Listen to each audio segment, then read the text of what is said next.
મિત્રો, ઝાલાવાડમાં મૂળીની એક ઘટનાની વાત કરું છું। સત્ય ઘટના છે કે એક તેતર માટે 140 સોઢા પરમારો કપાઈ ગયા હતા। તેમના પાળિયા આજે પણ બોલે છે અને વાતો કરે છે। અને જે કોઈ બહેન દીકરીને ધાવણ ના આવતું હોય અને જો એની માનતા રાખે તો તેના હૈયામાંથી તરત જ ધાવણ ફૂટે છે।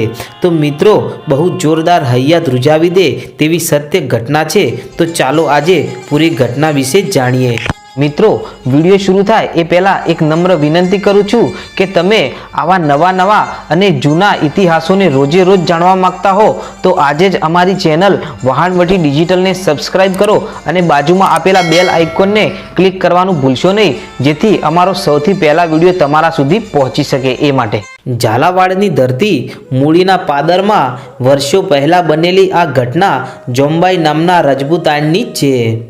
અને એ વખતે સોઢા પરમારો પોતાના માલ ઢોર સાથે ત્યાં રહેતા હતા।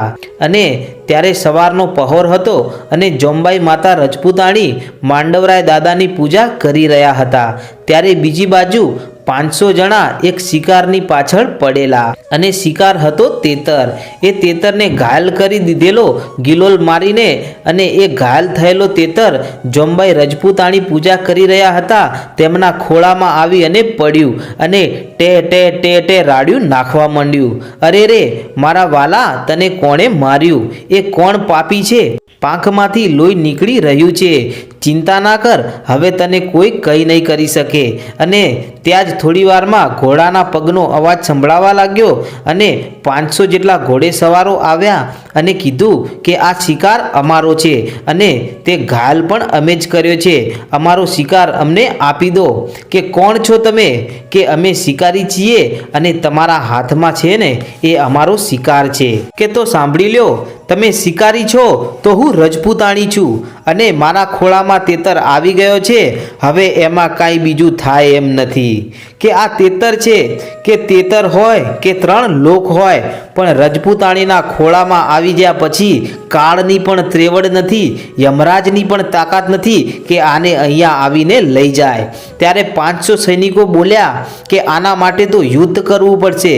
કે તો મારો દીકરો છે અને બીજા ઘણાય છે અને તેથી એક તેતર માટે મિત્રો દુનિયાના દેશો વાતો કરતા હશે કે અમે પક્ષી પ્રેમ કરીએ છીએ, અમે પ્રકૃતિને પ્રેમ કરીએ છીએ, અમે જીવદયાને માનીએ છીએ। તે લોકોને મારે એટલું કહેવું છે કે એવો એક દાખલો તો બતાવો કે એક તેતર માટે કોઈ મરાઈ ગયા। એવો દાખલો ક્યાંય છે કે એક તેતર માટે 140 જણા કપાઈ ગયા? નહીતર અમારા ભારતમાં છે, અમારી ધરતીમાં છે।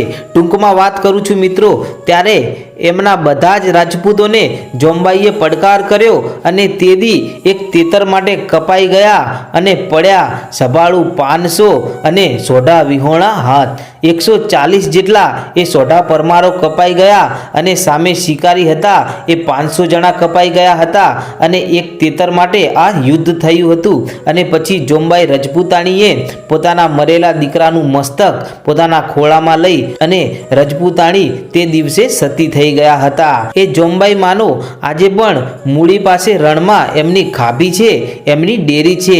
ત્યાં જ સોઢા પરમારોના પાળિયા છે। એ જોમબાઈ માની ડેરીએ આજે પણ જો કોઈ બહેન દીકરીને ધાવણ ન આવતું હોય અને એનું વસ્ત્ર જે પહેર્યું હોય એ વસ્ત્ર એને ચડાવવાની જો માનતા કરે એટલે એના હૈયામાંથી દૂધ આવી જાય છે।